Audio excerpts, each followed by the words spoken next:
Corona की ये लहर जिंदगियां तबाह कर रही है। इस बार चिंता की बात यह है कि मौत का आंकड़ा लगातार बढ़ रहा है और अब तो कोरोना ने दक्षिण भारत में पैर पसार लिए हैं। कई राज्यों में रफ्तार कोरोना की बढ़ गई है, जहां संक्रमण की दर पहले काफी ज्यादा कम थी।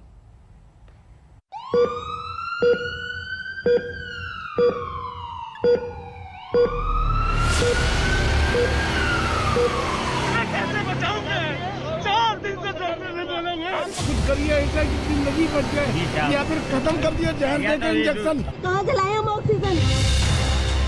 भारत में कोरोना से रोजाना करीब 3000 से ज्यादा मौत।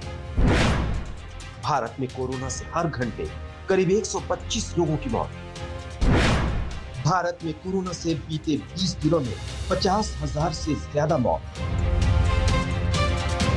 इन आंकड़ों ने अब देश को पूरी तरह दहशत में धकेल दिया है। पहली और दूसरी लहर में अगर कुछ बदला है तो मौत का आंकड़ा। वायरस के बदलते खतरनाक म्यूटेंट से न सिर्फ तबाही बढ़ी है बल्कि मौत की संख्या बढ़ी है। कोरोना से होने वाली मौत के आंकड़े भारत में तेजी से बढ़ रहे हैं। दुनिया में कोरोना से अब तक करीब 32,37,589 मौत हुई है।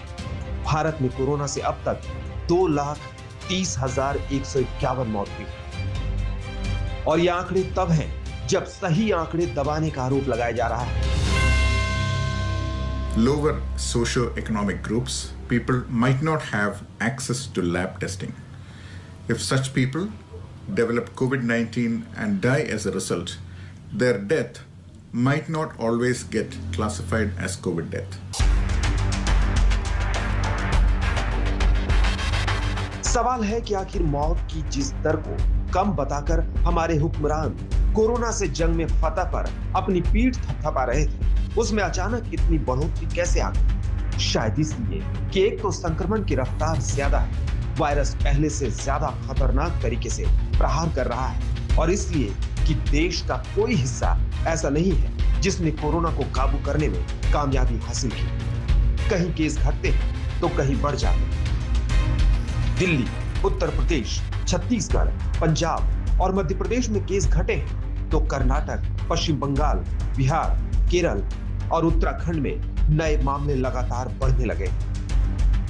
महाराष्ट्र में केस घटने के बाद फिर से बढ़ने लगे। 24 घंटे में 920 मौत से फिर चिंता बढ़ी है तो कर्नाटक में कोरोना का कहर तेजी से बढ़ा है। कर्नाटक में 1 मई को 40,990 केस, 5 मई को 50,112 केस, बेंगलुरु में 1 मई को 19,353 केस, 5 मई को 23,106 केस।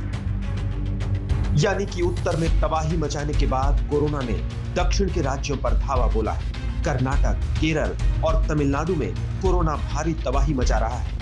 चुनाव में हुई लापरवाही अब बंगाल पर भी भारी पड़ रही है तो बिहार में भी कोरोना तेजी से पांव पसार रहा है। आज तक एक छोटे से ब्रेक ले, यहां रुकेंगे, फौरन होंगे हाजिर। देखते रहिए आज तक।